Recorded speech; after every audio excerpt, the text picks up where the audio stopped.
Oke. Assalamualaikum warahmatullahi wabarakatuh. Waalaikumsalam warahmatullahi wabarakatuh. Terima kasih untuk Ning Izatul Manaf telah meluangkan waktunya untuk wawancara sebentar. Nah, bukan wawancara, tanya-tanya sebentar. Kan setiap individual atau orang itu mungkin ada satu tokoh yang menjadi rujukan dia berfikih atau untuk menyelesaikan problematika tentang fikih dan lainnya. Mungkin dari Niza, silahkan siapa tokoh yang dikagumi atau menjadi rujukan. Oke, terima kasih atas waktunya. Assalamualaikum warahmatullahi wabarakatuh. Waalaikumsalam. Jadi, kalau ditanya siapa yang jadi panutan, itu banyak, nggak cuma satu.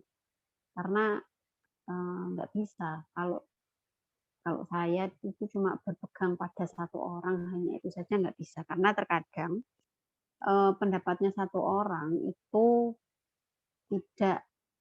tidak bisa sesuai dengan kondisi yang kita alami kan.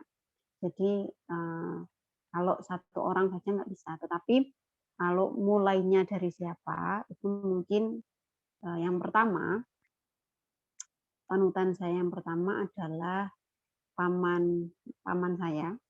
Beliau itu bernama Kiai Haji Muhammad Ali Zainal Abidin, termasuk salah satu dari kiai di daerah Grompol, Tanjung Tani, Ambon, Nganjuk, di daerah Nganjuk. Beliau adalah salah satu kiai di situ dan menjadi panutan masyarakat di sekitar situ. Nah, karena beliau adalah paman saya sendiri dan memang dari kecil diasuh oleh beliau secara pribadi. Jadi yang pertama menjadi panutan, yang pertama menjadi tolok ukur dalam beribadah, dalam bersosialisasi semua hal itu beliau. Beliau adalah salah satu santri alumni Lirboyo. Jadi dulu mondok beliau itu sebelum di Lirboyo ya diasuh sendiri oleh kakeknya, oleh kakek saya, oleh ayahnya maksudnya, itu kakek saya. Nah, itu diasuh sendiri yang kemudian dipondokkan di Lirboyo. Setelah lulus dari Lirboyo, akhirnya menjadi salah satu, ya gampangannya kiai lah di daerah di Grompol itu menggantikan ayahnya, kakek saya tadi. Nah, beliau adalah tipe orang yang sangat dalam hal bersikap, dalam hal berpikir, dalam hal berpandangan itu sangat Lirboyo banget lah gampangannya. Lirboyo banget itu gimana? Lirboyo itu karakternya adalah keras di dalam berfikih. Jadi dalam berfikih atau melaksanakan syariat Islam itu tegas dan selalu memiliki pijakan atau dasar yang kuat. Jadi tidak sekedar ketika melakukan sesuatu hal tanpa dasar atau tanpa adanya ilmu, tetapi apapun dari hal sekecil apapun itu selalu didasarkan pada kitab-kitab kuning, makalah ulama, pendapat para ulama. Itu yang menjadi pijakan saya yang pertama. Jadi memang karena saya dari kecil diasuh oleh beliau, makanya latar belakang pemikiran saya yang pertama adalah dipengaruhi oleh beliau, dari didikan beliau. Nah, beliau ini mendidiknya karena tadi sikap berfikihnya itu sangat keras ya. Jadi ya akhirnya menurun kepada saya menurun. Jadi kalau memang melakukan sesuatu hal yang tanpa dasar, maka itu dianggap sebagai sesuatu hal yang keliru, suatu hal yang salah. Jadi memang apapun harus ada dasarnya. Jadi kalau misalkan kalau kita punya pendapat sendiri, misalkan ketika kita dalam hal hukum berfikih itu, misalkan apa ya, kayak yang paling yang pernah saya ingat itu dalam hal istihadhah. Istihadhah itu ketika mau melaksanakan sholat, maka ada salah satu kaul ulama yang mengatakan tidak perlu disumpel dengan kapas. Nah, ada kaul yang mengatakan harus disumpel dengan kapas.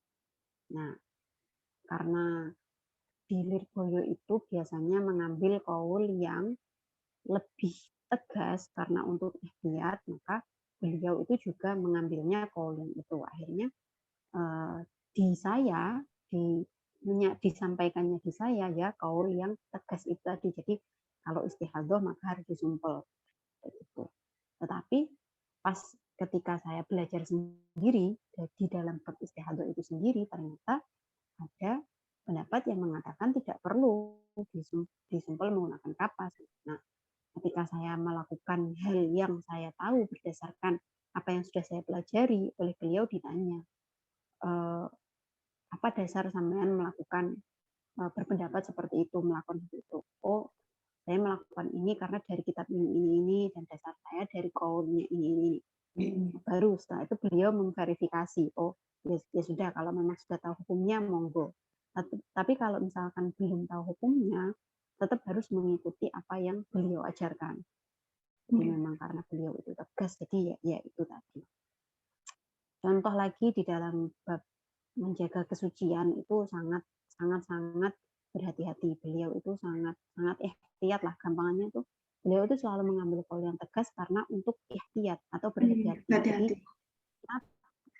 kenapa? Karena kenapa kok harus hati-hati ya? Agar kita tidak sembrono. Jadi tidak hanya memilih kaul-kaul yang mudah-mudah saja. Kan kebanyakan biasanya kan orang-orang kan gitu ya. Jadi mengambil kaul yang paling mudah, padahal ya itu menjadikan sembrono gitu. Kayak itu loh Mbak Isa, biasanya orang yang head rambutnya jatuh, ya udah biarkan saja, nggak usah dipukulkan. Ya sebenarnya ada banyak pendapat sih. Memang kita boleh memilih pendapat siapa saja. Ya kembali tadi, karena beliau itu ngambil kaulnya yang tegas ya. Karena untuk jalan berhati-hati, ihtiyat ya, makanya lebih berat mengambil pendapat itu yang paling mendasar. Yang paling mendasar yang menjadi panutan saya di dalam berpikir, di dalam belajar tentang fikih, di dalam bersyariat dan berpandang, membuat pandangan atau memunculkan pandangan di dalam beribadah. Itu beliau yang pertama. Dan untuk yang selanjutnya ya pasti guru-guru yang ada di pesantren saya, karena saya kebetulan dipondokkan di Pondok Pesantren Denanyar Jombang, dan di sana memang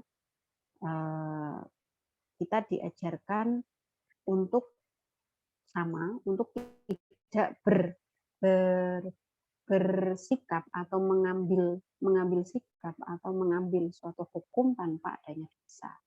Dan di sana diajarkan bagaimana caranya kita mencari hukum, bagaimana caranya kita menyikapi sebuah masalah dan juga menyelesaikan masalah. Akhirnya ya beliau-beliau lah yang menjadi dasar bahwa dari sini saya bisa belajar bagaimana caranya menyikapi sebuah masalah. Akhirnya tidak semata-mata melakukan sesuatu hal tanpa ilmu, tetapi semua pasti berdasarkan ilmu. Itu. Dan yang pasti guru-guru saya, bunyai saya, yaitu Ibu Nyai Raudatul Jannah Anwar. Kebetulan pada waktu itu beliau memang mengasuh pondok sendirian. Pada waktu itu kiai saya memang sudah meninggal, jadi bunyai mengasuh pondok sendirian, dan beliaulah yang panutan saya yang kedua setelah. Denanyar. Itu sih. Dan Denanyar. Ya. Penyanyi Rodotul di Denanyar. Jadi yang pertama tadi paman saya itu, terus yang kedua penyanyi saya yang tadi. Itu sih yang paling ya gimana? Pamane jenengan itu sampun almarhum napa? Belum. Masih ada sampai sekarang. Dan di alamatnya. beliau juga masih mengasuh pondok pesantren Fathul Mubtadiin di Prambon Nganjuk, di daerah Prambon di kota Nganjuk. Masih sampai sekarang masih mengasuh pondok. Alhamdulillah. Coba gini apa dekat dengan beliau-beliau yang ahli ngoten lho. Kayak Alhamdulillah sama Allah ditakdirkan di tempat yang dikelilingi oleh para ulama. Jadi ketika kita salah ada yang mengingatkan, seperti itu. Insyaallah. Subhanallah. Sinten wae Mbak namine pamannya jenengan? Kiai Zainal Abidin. Kiai Haji Muhammad Ali Abidin. Nggih. Terus motivasi apa lagi yang dapat diambil dari beliau?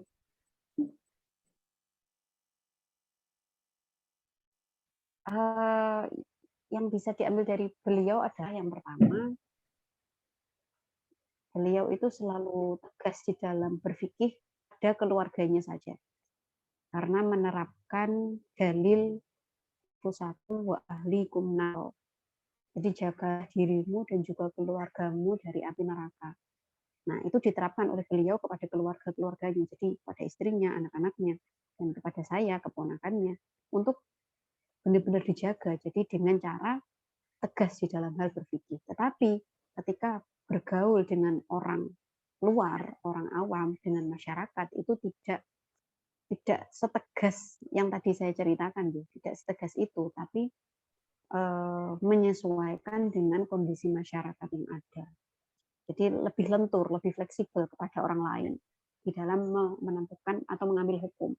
Karena kan terkadang orang awam itu pemikirannya berbeda dengan yang ada di keluarganya. Makanya untuk keluarganya beliau itu lebih tegas, tetapi untuk orang awam itu sikapnya lebih fleksibel, jadi lebih lentur di dalam hal bersikap pada orang lain.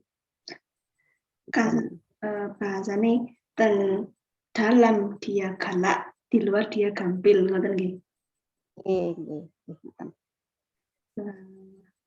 Terima kasih atas waktunya dan motivasinya banyak sekali. Semoga dapat bermanfaat dan kula dan jenengan dan sedaya ningali niki.